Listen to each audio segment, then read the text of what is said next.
समस्तिनि जे by election जानो थांगासिनो दङ बेहाय इउपिपिएल हान्जाया गोख्रोङै जों बाहागो लागोन आरो नोंथांमोननो मिथिहोनानै गोजोननाय मोनो जों इउपिपिएल हान्जाया सिडली समस्तिनिफ्राय गोबां भट लानानै बेयाव देरहानो थांगासिनो दङ जोंनि मोनफ्रोमबो बुथ कमिटि जोंनि मोनफ्रोमबो प्राइमारि कमिटि आरो ब्लक कमिटिफोर बिथांमोना जे थागथियारि जानांगौ बे थागथियारिखौ अलरेडि बिथांमोना कमप्लिट खालामनानै जोङो थाबैनो सासे केन्डिडेटखौ फोसावनानै जोङो केम्पेइन खालामहोनानै जोङो सिडली समस्तिनिफ्राय गोबां बिबाङाव भट लानानै देरहानो थाखाय जोङो थांखि लादों आरो जोङो कनफिडेन्ट जोंनि सिडली ओनसोलनि भटार रायजो राजाफ्रा जोंनि सरकारजों थागोन बिटिसि सरकारजों आसाम सरकारजों बिथांमोना थागोन आरो गोबां बिबांनि भट होनानै देरहाहोनानै जोंनि जिहेतु सोलिबाय थानाय एनडिए सरकार जोंनि ट्रिपल इन्जिननि सरकार जोंहा बिटिआरआवहाय जोंहा एनडिएनि सरकार जोंहा आसामाव एनडिएनि सरकार आरो सेन्ट्रेलाव निउ दिल्लीयावबो जोंहा एनडिएनि सरकार जोंहा जे ट्रिपल इन्जिननि मोनसे सरकार सोलिगासिनो दं रायजो राजाफ्रा बेजोंबो थागोन जिहेतु जोङो सिडली ओनसोलाव गोबां जौगानायनि हाबाफारि मावनो हादों लामा सामा बेयाव मावनो हादों जोङो एचपिसिएलनि मोनसे प्रडाक्शन इउनिट दाखालिसो दांथल खाथियावहाय जों गायसननो हादों बेजों लोगोसे जोङो गोबां बिबांनि बाहाय अरुणोदय होनो हादों न' बां होनो हादों बेबायजों लोगोसे जोङो माइनाव सोरां बिथांखि होनो हादों चार्च मन्दिर बेफोरनि थाखाय जोङो आलारि सोरांनि बिथांखिनि आन्दारावहाय 2 लाख रां खरि होनो हादों बेजों लोगोसे जोङो बड'फा सुपार 50 मिशननि गेजेरजों सिडली समस्तिनि सिङाव थानाय गोबां फरायसाफोरखौ जों मदद होनो हादों लोगोसे अनसाय बिथांखि आरो गियान सोरां बिथांखिनि आन्दाराव गोबां फरायसा आरो फालांगि मावग्रा आइजोफोरखौ जों हेफाजाब होनो हादों जोंहा सिडली समस्तियावनो 2 मेम्बार अफ पार्लियामेन्ट दङ सासे रायजो सभानि आरो सासे लक सभानि बेजों लोगोसे जोंहा बेहाय सिडली समस्तियावनो सासे इएम लोगोसे सासे एमसिएलए जोंहा बेयाव दङ गतिके गोबां बिबांनि जोंहा रायजोनि बिजाथि बेयाव दङ बे बिजाथिफोरा गोख्रोङै हाबा मावगासिनो दं बेयाव जोंनि हान्जायाबो गोख्रोङै हाबा मावगासिनो दं जायनि थाखाय सिडली समस्तियावहाय जोंनि बेरेखा हान्जानि मावथिफोरा दासिमाव लोरबां जाजोब्बाय थानबान जाजोब्बाय गोबां दैदेनगिरिफ्रा जोंनि हान्जायाव जइन जाबाय गतिके बेवहाय जोंनि बेरेखा हान्जाफ्रा जोंजों टक्कर मारिगोन हागोन होननानै जों साना जिहेतु बिथांमोननि दैदेनगिरिफ्रा लासैनो गोसो बायजोब्बाय आरो बांसिनानो बे लाइमोनफोरानो जा बा गागि दैदेनगिरिफ्रानो जा जोंनि इउपिपिएलआव बिथांमोना जइन जाबाय जइन जानाय लोगो लोगो बेरेखा हान्जाफ्रा लोरबां जानाय लोगो लोगो बिथांमोना नैबे बाय इलेक्शनखौहाय गोख्रोङै गेलेनो हानाय नङा बे गोख्रोङै गेलेनो हायै समावनो इउपिपिएल हान्जाया गोबां बिबांनि भट लानानै जोङो सिडली समस्तिनि जे बाय इलेक्शन जानो थांगासिनो दं बेयाव जोङो आरामैनो देरहालांनानै जोंनि आसाम सरकारखौ गोख्रोंनिफ्राय गोख्रोंसिन खालामनो थाखाय सासे बिजाथि बेनिफ्राय दैदेन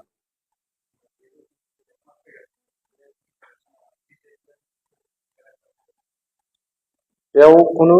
माबा गैया जों बावैसो गोदान दिल्लीयाव दंमोन गोदान दिल्लीनि भारतीय जनता पार्टीनि सेन्ट्रेल लिडारशिपजों सावरायदों बिथांमोना गावसोरनो बुंदों जे बे एलायन्सआ 2015 मायथाइयाव थागोन इउपिपिएल आरो बिजेपिनि जोंनि स्टेटनि लिडारशिपआ बुंदों जे इउपिपिएलनि आरो बिजेपिनि गेजेराव जे एलायन्स बेयो थागोन होननानै जोङो 2025 मायथाइनि जे बिटिआरनि इलेक्शन जानो थांगासिनो दं बेखौ जोङो गोख्रोङै बाहागो लागोन आरो जोङो फिन खनसेबाव सरकार दागोन बिटिआरआव बेवहाय खुनु माने सन्देह गैया बाव खुनु माने डाउट जानांगौ बाथ्रा गैया 2025 मायथाइयाव जे इउपिपिएल जों दैदेनजानाय जोंहा एनडिएनि मोनसे सरकार जागोन बेवहाय खुनु मोनसे सन्देहनि बाथ्रा गैला आरो बेयो क्लियार आरो नोंथांमोना ओरैनोबाबो मिथियो दा आसामाव मोनसे पेटार्न सोलिबाय थादों जेरैहाय जोंहा सिगाङाव तरुण गगैनि सरकार दङमोन बियो कंग्रेसनि सरकारा 3 टेन्युरनि थाखाय थादोंमोन दा बिजेपिनि जे बिजेपि लेड एनडिए सरकार आसाम सरकार बियो सेकेन्ड टार्माव दङ बेबो 3rd टार्मसिम थागोन लोगोसेयै जोंनि जे इउपिपिएल दैदेननाय जोंना नैबे बिटिआरआव जे एनडिएनि सरकार दङ बेबो 2025 मायथाइयावल' नङा मिनिमाम 3 टार्मनि थाखाय थागोन बियो 2025 मायथाइयाव जागोन आरो लोगोसे जों 2030 मायथाइयावबो इउपिपिएलजों दैदेनजानाय जोंनि एनडिए सरकारानो जे दागोन बेयाव जोङो जेबो माने सन्देह गैया बेखौ नोंथांमोना बयबो मिथिगौ आरो रायजो राजायाबो मिथिगौ बिटिसिनि मानगोनां चिफ प्रमद बर' सारखौ जोङो धन्यबाद होदों जोंनि आसामनि केबिनेट मन्त्रि उरखाव गोरा ब्रह्म सारखौ धन्यबाद होदों जोंनि आसामनि गिबि मन्त्रि डक्टर हिमन्त बिश्व शर्मा सारखौ जों धन्यबाद होदों बे रुपसि एयारपर्टखौ जाय एयारपर्टआ जोबोद मोनसे गोजाम एयारपर्ट नैथि मुलुग दावहा समनिफ्रायनो बे एयारपर्टआ दङ दा ओंखायनो दा बे एयारपर्टखौ दिनैहाय जिहेतु दाफामफिननाय जाबाय गोदानै बानायफिननाय जाबाय आरो जिहेतु जोंना गुरुदेव कालीचरण ब्रह्म बिथाङा पर्बतजरा ओनसोलनिनो सासे मानसिमोन गतिके पर्बतजरा ओनसोलाव जानाय बे रुपसि एयारपर्टखौ दिनै बिथांनि मुङै सासे गेदेमा गिदिर सासे समाज फोसाबगिरि आरो धोरोम फोसाबगिरि गुरुदेव कालीचरण ब्रह्मनि नामै दोननायखौ जोङो जोबोद गोजोननाय मोनदों बेनि थाखाय जों आसाम सरकारखौ धन्यबाद होदों बिटिसि सरकारखौ जों धन्यबाद होदों लोगोसे आसामनि गिबि मन्थ्रि डक्टर हेमन्त बिश्व शर्माखौ जों धन्यबाद होदों आरो जोंनि केबिनेट मन्थ्रि मानगोनां उरखाव-गोरा ब्रह्म सारखौ जों धन्यबाद होदों आरो जोङो बिटिसिनि चिफ सार प्रमद बर' सारखौ जों धन्यबाद होदों जोंनि रायजो राजाफ्रा बेयावहाय बयबो गोजोननाय लाखिनांगौ बयबो रंजानांगौ जे जोंनि बर'नि सासे गेदेरथार समाज सिबियारि आरो धोरोमगुरुनि नामाव मोनसे एयारपर्ट जे जादों दिनैहाय बे एयारपर्टआ इयुनाव जुदि इन्टारनेशनेल एयारपर्ट जायोबा जोंनि देश विदेशनि मानसिफ्रा बयबो जोंनि बर'नि सासे गिदिर समाज सिबियारि आरो धोरोमगुरुखौ जोङो मिथिनो मोनगोन मुलुगनाङैनो बिनि थाखायनो जों बयबो गोजोननांगौ आरो बयबो जोङो सरकारखौ धन्यबाद होनांगौ रायजो राजानि दाबि मथे बिटिसि गभर्नमेन्टनि जोंनि मानगोनां प्रमद बर' सार दैदेननाय बिटिसि गभर्नमेन्टनि थांखि बायदियै आरो जोंनि डब्लिउबिडि डिपार्टमेन्टनि मानगोनां केबिनेट मिनिस्टार उरखाव-गोरा ब्रह्म सारनि नाजानायाव आरो बिटिसि गभर्नमेन्टनि थांखि बायदियै प्रमद बर' सारनि दैदेननायाव दैथायहरनाय बे थांखिखौ welfare of Bodoland डिपार्टमेन्टनि cabinet minister उरखाव-गोरा Brahma सारा आसाम केबिनेट मिटिंआव प्लेस खालामनानै थांनाय 31 जुलाइ खालि जोंनि क'क्राझार जिल्लानि बा बड'लेण्ड ओनसोलनि मोनसेल' नायल' जाल' एयारपर्ट रुपसि एयारपर्टखौ जोंनि बर'फोरनि सासे समाज सोदांग्रा धोरोमगुरु लोगोसे बर'फोरनि गासिबो बिथिङाव बर' समाजनि गियान जौगानायनि सोलोंथाइ जौगानायनि रांखान्थि राजखान्थि जौगानायनि हानि रैखाथि गोबां बिथिङाव जौगानायनि हाबाफारि मावलांनाय समाज फोसाबलांनाय धोरोम फोसाबलांनाय जोंनि बर'फोरनिल' नङा जोंनि थालांनाय डाउन ट्रडेन कमिउनिटिसफोरनि सासे मसिहा बायदि गुरुदेव कालीचरण ब्रह्मनि मुङै रुपसि एयारपर्टखौ दिनै माने बिमुं होनो जे थांखि लाबाय रुपसि एयारपर्टखौ गुरुदेव कालीचरण ब्रह्म एयारपर्ट होननानै मिथिनो हासिगोन दिनै आसाम केबिनेटआ बे थांखिखौ लाबाय बे थांखिनि सायावनो आसाम एसेम्ब्लियावहाय मोनसे रिजलिउसन जागोन आसाम एसेम्ब्लियाव रिजलिउसन लाखांग्रोमोनानो जोंनि सेन्ट्रेल गभर्नमेन्टनि सिभिल एभिएसन डिपार्टमेन्टआव फाथायहरनानै सिभिल एभिएसन डिपार्टमेन्टआ जोंनि बे रुपसि एयारपर्टखौ गुरुदेव कालीचरण ब्रह्म एयारपर्ट होननानै बेखौ मुं होफिनसिगोन एयारपर्टआ जोङो जिहेतु गोदान आरो बेयाव जाहाथे पेसेन्जारफ्रा एसे खम बेनि थाखायनो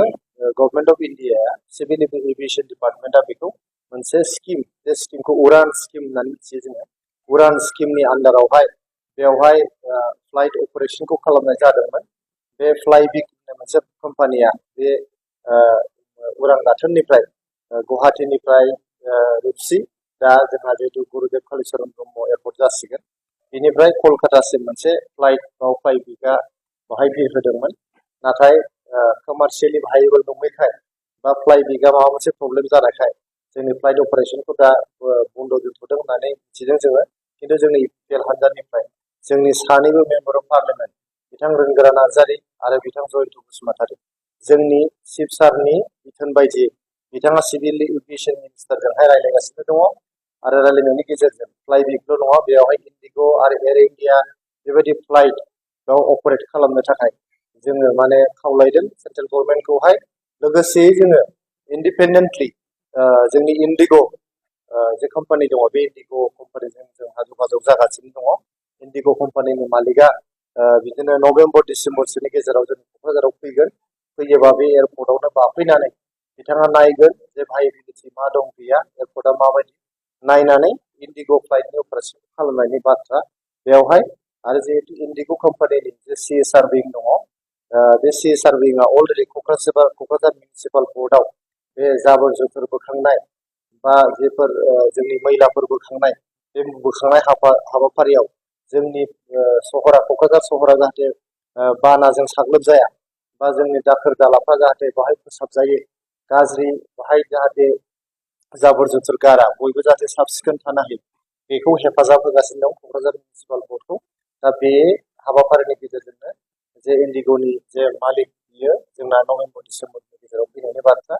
फैयोबा बेयाव जोंहा फ्लाइटजों लोगोसे इन्डिग' फ्लाइटआ अपारेशन जानायनि बाथ्रा। लोगोसेयैहाय